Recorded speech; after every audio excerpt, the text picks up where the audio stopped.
You have the floor, Garry KASPAROV. Thank you. Everyone wants to contribute their share to the description of some major phenomenon. Today, I would like to talk to you about legends. It's quite remarkable, but the call from St. Petersburg had a certain impression on me. I somehow connected my work on the new chronology, the general situation, my mood, and thought that right here, in St. Petersburg, specifically at your university, might be the right place to start. Such a first meeting where I can extensively present my views, the views of those people who have been working on this problem for a long time. Because for those who are young, like you, it might be easier to grasp the rather incredible things I'm about to say. So, I will try to talk about the general concept. Why I, for example, am a faithful supporter of the new chronology. Imagine for a moment that the history we all learned in schools, the history you are studying at this university, is not entirely correct. Let's say it's partially distorted, and events actually unfolded somewhat differently. What can this lead to? It can lead to the fact that practically all sciences, not only fundamental but also humanitarian sciences, are built on a false foundation. If it turns out that humanity has not existed for 5,000 years but for 1.5, and if events happened over a much shorter period of time, then most predictions for the future become entirely baseless. Then all the debates that began in the late 60s about the acceleration of progress, about the terrifying predictions that humanity cannot withstand this technological progress, that new devices are appearing, people are going into space, exploring everything, both the macro and micro world. All of this will lead to significant psychological and social shifts within humanity itself. There were many books. I don't know if you have a book in your library. I think it's Future Shock by Alvin Toffler, from 1970. It described absolutely terrifying predictions. What were these predictions based on? These predictions were based on the information that the writers and authors of these books had that humanity has existed for 5,000 years and has developed very slowly. It occasionally fell into the Middle Ages, fell asleep for 1,000 years. Nothing happened, and this saved humanity from extreme stress. In the last 300 years, the process has accelerated, and now this acceleration threatens all of us as individuals, because we cannot endure it and may simply doom ourselves to almost extinction. Our beliefs must change, and we need to approach not only teaching differently but also reshape our views on what and how we should do today and tomorrow. From the age of 3, 4, or 5, we encounter things that are entirely obvious. We don't even learn these things. We simply absorb them because they come from everywhere. We read about the 300 Spartans in books. We know about Spartacus. We know about Julius Caesar. Et tu, Brute. By the way, we watch movies. We even ignore the fact that the information in movies often differs significantly from what is written in books. Therefore, most people perceive ancient history more from films and generally accept natural errors in assessing the era in which certain people lived. We can't even imagine for a moment that one could seriously deny the existence of ancient Rome or ancient Greece. And now I will tell you how I could come to such radical thoughts and, moreover, how I decided to put my reputation at stake and start talking about it openly. History has interested me since childhood. I've read enough historical books, perhaps even more than some historians. But the main thing is that I always tried to analyze this information. I found it fascinating. Furthermore, I had the opportunity to travel all over the world, which allows to verify the knowledge gained from books. For me, this was truly an eye-opener. I could look at Notre Dame. I could look at the Tower of London. I could look at El Escorial. I could look at Santa Maria, the Columbus's caravel in the port of Barcelona, and I could see many things. I could walk along Christ's road to Calvary in Jerusalem. I heard stories about fearless Vikings in Iceland, about how Eric the Red discovered Iceland, and his son Leif Erikson sailed to the shores of America. Everything fell into place. I didn't have any questions for quite a while, although certain doubts did arise because, by inertia, I always noticed certain inconsistencies. It seemed to me that something was not quite right here. However, 3 years ago, I first encountered the works of academician Fomenko and his followers. My initial reaction was, no, how can this be? It cannot be, because it can never be. What about the calendar based on the Greek Olympics? What about the Roman calendar? What about the combination of the Roman, Greek, and Chinese calendars? In other words, all the typical arguments that any person would make. I was very fortunate that the person who introduced me to this theory was quite persistent. Knowing my logical abilities and my desire to thoroughly understand everything, he asked me, "Investigate, Garrick, take a look, read the book, and draw your own conclusions." It took me about 6 months to start comparing what I had read in the book with what I saw around me. During these 6 months, I became the mortal enemy of many guides in Western Europe because I began asking questions that genuinely irritated them. I quickly realized that the guides were not very competent. They had no desire to have any debate. After that, I tried to read some more books, derive certain patterns for myself, and when I was ready for a serious conversation, I met with Anatoly Fomenko and his supporters. We had very lengthy conversations that led to the beginning of our collaborative work and our personal friendship. I already know how many people psychologically perceive the idea that the history we have been familiar with since our childhood may be incorrect. The first thing that will immediately come from the audience is, but there's radiocarbon dating. There are enough scientific dating methods that 100% confirm that all of this is correct. Here is where the deception begins. Radiocarbon analysis C14 is very good for determining the age of dinosaurs, where 1,000,000 years more or less doesn't matter. Radiocarbon dating cannot be used for 5,000 years because it can yield too large deviations. Every respectable physicist knows this and they are obligated to confirm it. There are no methods confirming the accuracy of radiocarbon analysis. No one has ever conducted serious research. And, most importantly, in the mid-20th century, when these physical dating methods emerged, fundamental science rushed to support historical research. The problem is that by that time, the chronology was already established. Fundamental science, whether in physics or chemistry, never tried to verify the accuracy of the theories that existed back in the early 18th century. This is where we come to the most important point. Did humanity always think that we lived in the same epoch? Answer: no. Furthermore, until the early 18th century, humanity thought very differently. What we read in books today is a viewpoint that was formed, don't be surprised, in the late 19th century. When you enter a library today, you see folios, volumes, hundreds, thousands of volumes. A person is overwhelmed by such a wealth of wisdom.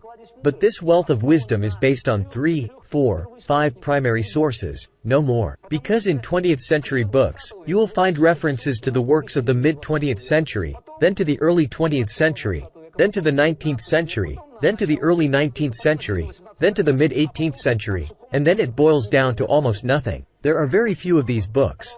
When people tell you about Socrates, Plato, and Aristotle, it should be immediately mentioned that their works were hopelessly lost and then reappeared. The same goes for all the works of ancient Greek and Roman historians. How do we know about Alexander the Great's campaigns? What is the first surviving book in the official chronology? It's the work of Arrian. There's just one tiny detail. Arrian lived about 400 years after Alexander's campaigns. Imagine, in 400 years the very first source will appear that everyone will cite. 4 centuries.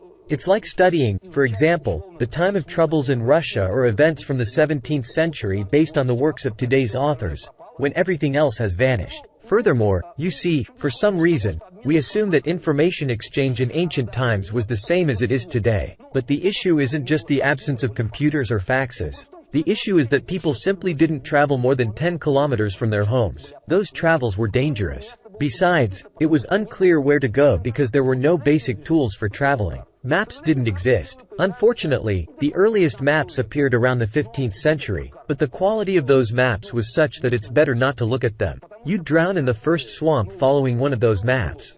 And they couldn't provide any information about what the world was like.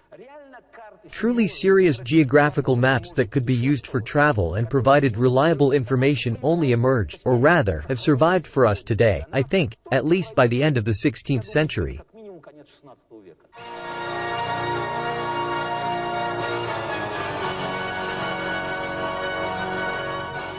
I remember how once in Tel Aviv I visited a shop owned by Madame Pollock. They'd been trading in antiquities for 100 years. The shop was filled with maps. Naturally, I immersed myself in these maps. She was very proud that a world champion looked at them. But then something didn't please her. "What are you looking for?" I said, "Nothing. I'm very curious." I looked at one map and asked, "Madam Pollock, here's a map that says, end of the 16th century, but the coastline of Kamchatka is clearly drawn on the map. There were no Europeans there." "Oh, he's such a master," said Madam Pollock. I said, "But a master sitting in Rome cannot draw what has not yet been discovered." "What are you trying to prove, that you're smarter than everyone else?" Well, I bowed out. I understood that any argument would be pointless.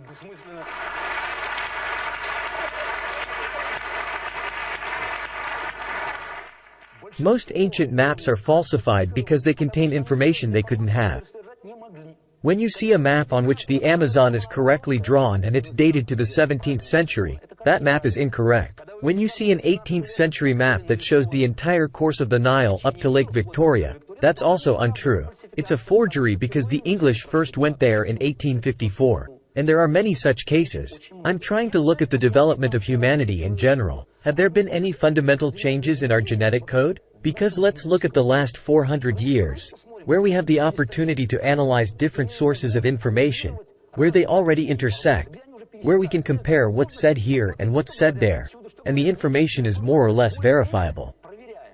What do we see? It's humanity moving forward. It's a continuous progression from longbows and crossbows to atomic bombs, from Columbus's caravels to space shuttles. It's a continuous path of development. Every 10 years, there are constant discoveries, brilliant scientists.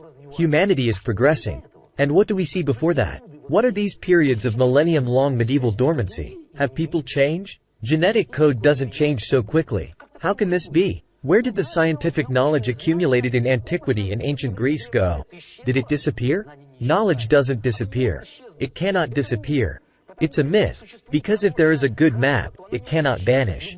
Any barbarian leader with a modicum of reason will understand that to conquer all of Europe with battles, a map is a more valuable weapon than a legion, and he would protect it like the apple of his eye. Where did the Roman maps go? How did the Romans move along their magnificent roads? How did they run the empire from England to Persia without even having a basic map to simply move legions from place to place? Again, the approach to the new chronology issue can be viewed from two perspectives. Either look at how we refute or attempt to correct the official chronology, or force us to answer the question, how is it like in reality? Provide us with the correct version and we'll attack that version.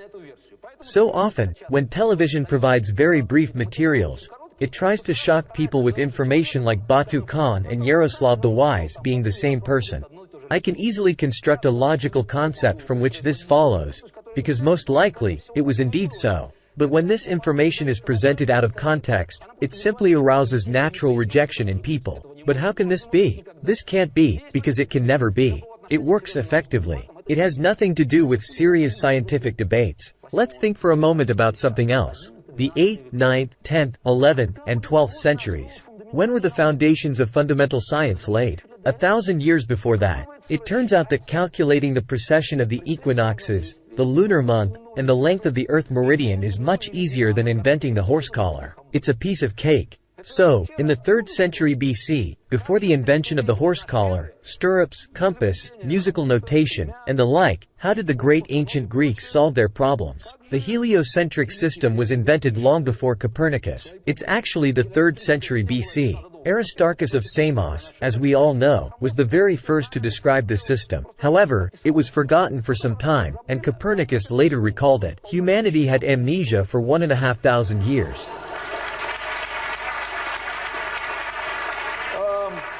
The greatest astronomer of antiquity, Hipparchus, lived in the 2nd century BC. He calculated the precession of the equinoxes and length of the lunar month to within 1 second.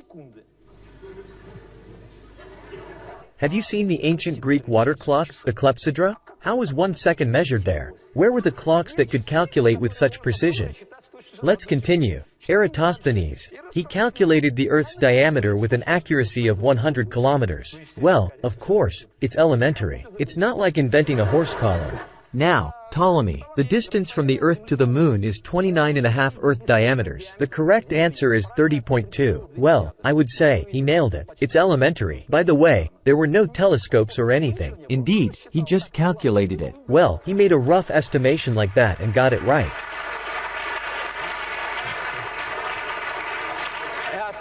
I appeal to your common sense. Could it be that humanity first solved all fundamental problems, established the foundations of mathematics, physics, and all natural sciences, then went to sleep for 1,000 years, and then started inventing again? Moreover, it started with a horse collar, stirrups, and musical notation. By the way, musical notation is fundamentally mathematics, as far as I understand. So, Archimedes could have tried harder. No. All of this would take some time, and those very fundamental sciences would revive in the 15th and 16th centuries. I might not be great at mathematics, but I can estimate that if we don't know the chronology, Diophantus must have been a contemporary of Fermat, as the complexity of the problems they solved is identical.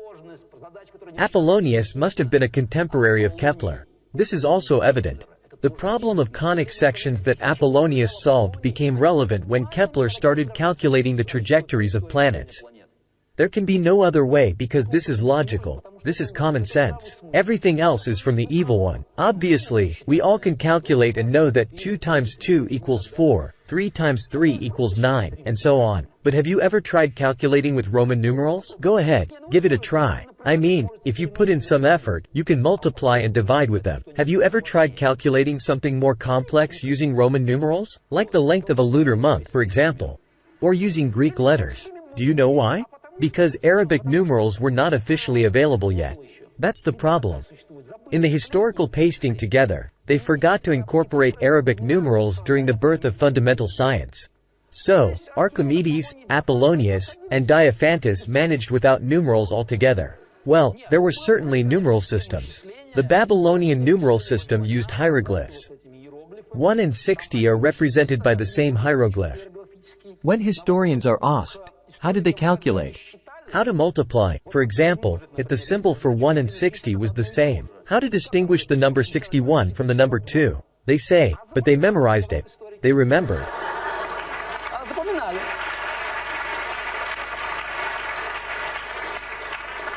Try performing these calculations. You'll find it very interesting. The Arabic numerals, the positional numeral system we use today, appeared in either the 8th or 9th century. That's over 1,000 years after Archimedes and Apollonius had already written their works. Mathematicians unanimously claim that the laws of trigonometry cannot work without the concept of zero. There are cosine and sine. It won't work without zero.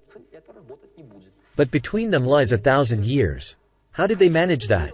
But they were smarter than us. In reality, this is encountered here and there and everywhere. We cannot decipher the mysteries of antiquity. There are secrets of the Egyptian pyramids, the secrets of calculations, the secrets of Babylon, the secrets of the Sumerians. They are unsolvable. They all vanished, went extinct. It remains unsolvable. Maybe it's unsolvable because it makes no sense? Because it doesn't conform to the traditional Scaligerian chronological scale, which only emerged in the late 16th century. Anything that doesn't fit into it is naturally inexplicable. How much time does it take to come up with decimal fractions? 1 2/10. It's a complex thing as well, but not rocket science, after all. Well, 1 generation, maybe 2 generations. But can we manage it in 50 years? We're not idiots, if we invented the system itself. And logarithms? Say, 2 generations more. Another 800 years pass. Once again, humanity is unable to take even the simplest step from the positional numeral system to fractions and logarithms. This is again the early 16th century. And once again, it doesn't add up. As I said, there are way too many examples like that. This convinced me that official chronology cannot provide answers to all these questions. If a theory cannot answer such a large number of questions, then the theory is likely incorrect. Only collaborative work can help us uncover the veils shrouding the mysteries of the past. I hope today's meeting will be the beginning of such discussions. That's why I'm here. The general consensus is, history equals theory equals chronology. But are they really the same thing? Too many events in our lives today depend on how accurately we assess what happened in the past. All the mistakes we've made in evaluating the past will inevitably affect our future. These errors stem from philosophical trends, made by even great philosophers, because they likely analyzed incorrect information. Therefore, I believe that it's essential to roughly identify the milestones in human history that we can still recognize, even though the haze of numerous falsifications. This is not just a matter of theory. It's actually something that concerns all of us. It's a question of our lives. Garry KASPAROV, based on what you're saying, can I conclude that all of history is fake? Is that correct? There is a historical turning point. This is a very relevant question. It's precisely in the 17th century that certain events take place in Western Europe, which emerges victorious in its confrontation with a huge Eastern Empire. This military and political victory also transforms into a propaganda victory. From this point on, history begins to change. History can be falsified even in much more civilized times. But what was going on in the 20th century? By then, we had telegraphs, radios, newspapers, and people were communicating with each other. How long did it take Stalin to falsify the history of the revolution? By 1938, which is 21 years after the Bolshevik coup, the short course of the history of the All-Union Communist Party was published. In this book, the overwhelming majority of the organizers of the revolution, including Leon Trotsky, were simply declared enemies of the people, traitors, and so on. Now, imagine for a moment that this happened not just in the USSR but on a global scale, and there was no source of information from the outside. So, all generations would be learning history from the short course. Many generations of Soviet people, your grandparents and my parents, learned from it. It was the dominant viewpoint in society, although other perspectives coexisted. For example, if you follow some historical revelations, a relatively recent event like the arrest and liquidation of Lavrenti Beria. Today, on television, you can hear 3 different versions of the events that occurred in June 1953. Moreover, there are eyewitnesses. One says, "No, our group shot Beria. No, it happened differently." They just can't agree on events that took place 47 years ago. So, even in the 20th century, there are opportunities for brainwashing. Now, imagine the 16th or 17th century when there was only one printing house for the entire country. How much is needed? The population was largely illiterate, they didn't interact with each other, and had no information about the outside world. In reality, one advanced region that achieved military and political victory could easily rewrite the entire world history. This would take 50 years because there aren't really any books. To be honest, it's very difficult to believe in the new chronology theory, as you mentioned. Although your arguments are quite persuasive, who, in your opinion, when, and why falsified history? In other words, what was the societal need of that time, the need of monarchies and changing regimes? New monarchs needed to distort history to establish their rights to the throne and inheritance. Furthermore, Western Europe, which was more technologically advanced at the time, naturally wanted to solidify its dominance by extending its history far into the past.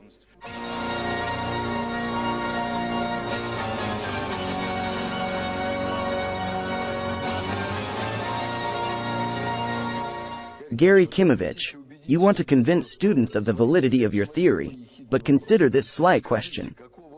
What level of historical documents or research would be able to convince you of your wrongness? I don't think we will be limited to a single document.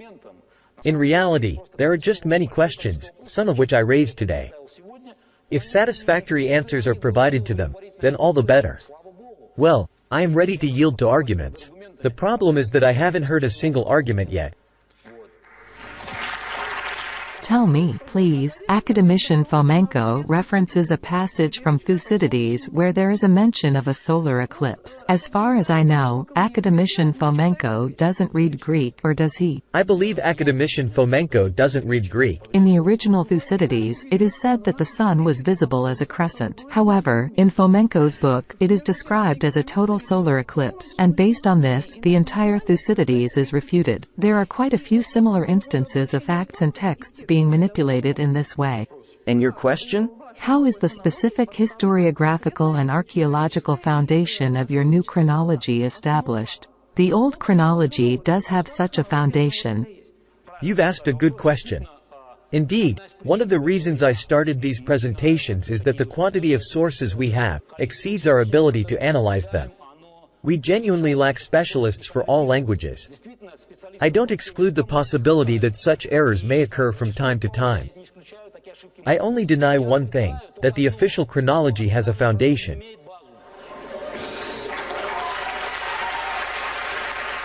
Garry KASPAROV, I'd like to introduce you to the head of our history department, Professor Ostrovsky. So, the first thing I'd like to say is that, Garry KASPAROV, I was deeply offended by your words, which were directed at all professional historians, stating that they are unwilling to engage in a debate with representatives of the new chronology. I accept your challenge.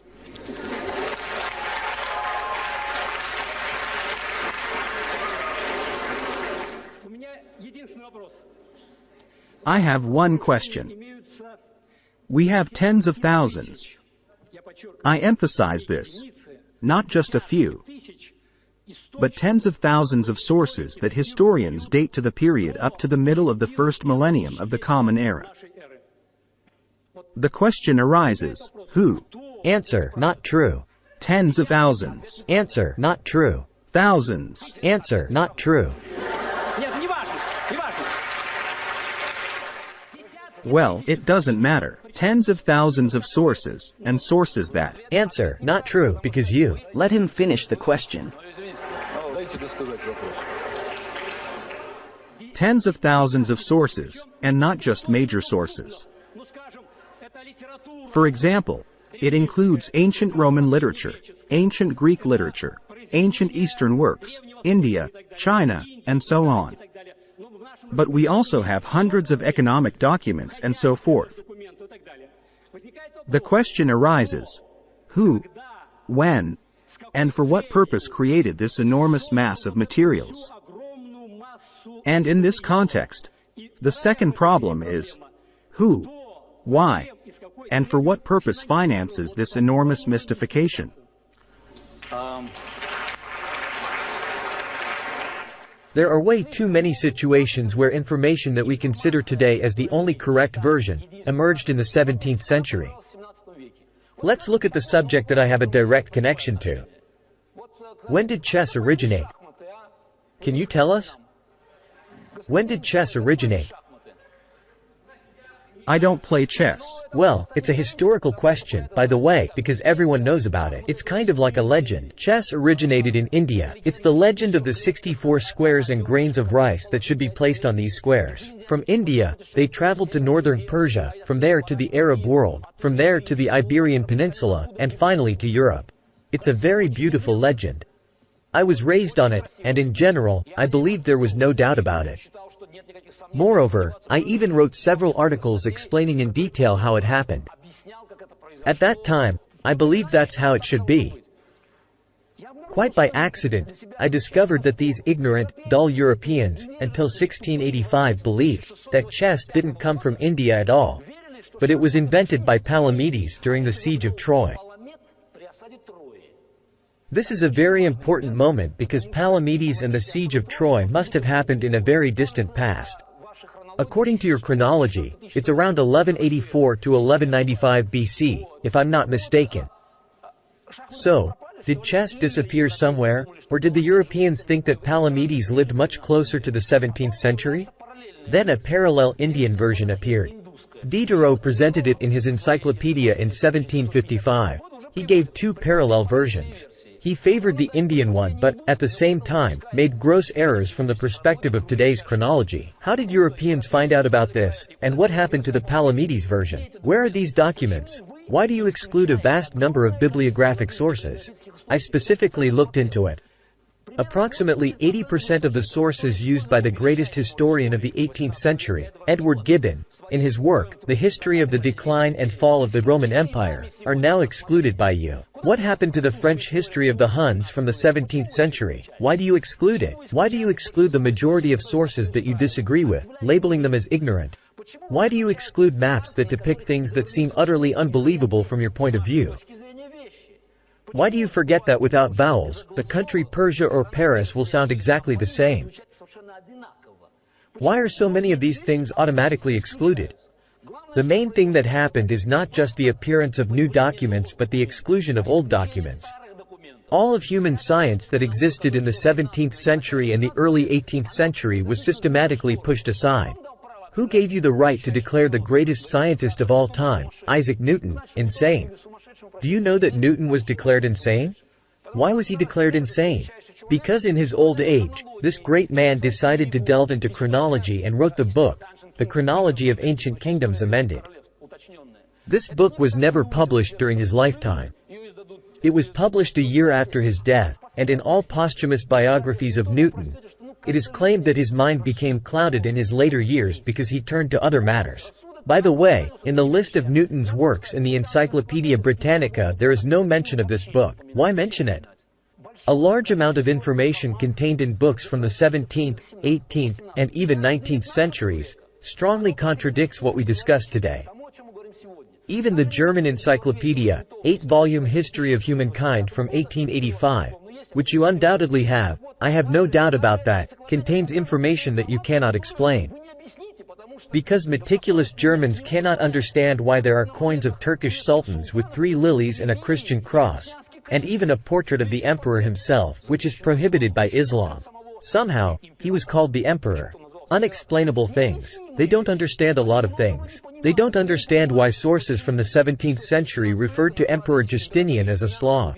This was still present in the 19th century, but in the 20th century, you won't find it anymore. In fact, even some books from the 20th century contain fascinating information. You have 1001 Nights in your library. Well, you've probably all read it, but you've read it for a different reason, probably, and the book contains fascinating information. If I were to ask you, when 1001 Nights was written, your immediate response would be, in the glorious times of the Arab Caliphate, Harun al-Rashid, the 8th, 9th, 10th centuries. The answer is, incorrect. I didn't say that. In the 8th volume of 1001 Nights, open the afterword. I think it was published back in Leningrad. It says that there were, of course, canons from the 9th and 10th centuries, but they disappeared. Well, that happens. They disappeared, vanished, burned down. There must have been a flood, and they vanished. And then the canon begins to form anew. In the 14th, 15th centuries, it was formed. And finally, in the early 18th century, an unknown Arab sheikh completely compiled the text, which the French took in the mid-18th century. In 1001 Nights, in the 5th volume, there's a tale called, The Queen of the Serpents. I'm reading the phrase literally, of course, written by an ignorant author, but it's very important. In this tale, there are Mamelukes. According to official chronology, Mamelukes appeared in the 13th century. That is, the tale could not have been written earlier than the 14th century. There were simply no Mamelukes, no such name existed yet. But in the tale, they already exist. This means that this tale is more recent. And then Bulukiya bid me farewell, boarded a ship, and journeyed till he reached Jerusalem. On a ship, to Jerusalem. Well, presumably, the author who wrote these lines lived in those areas and should know where the holy city for both Christians and Muslims was located. But you can't sail to Jerusalem on a ship if you know it. Apparently, he meant another city.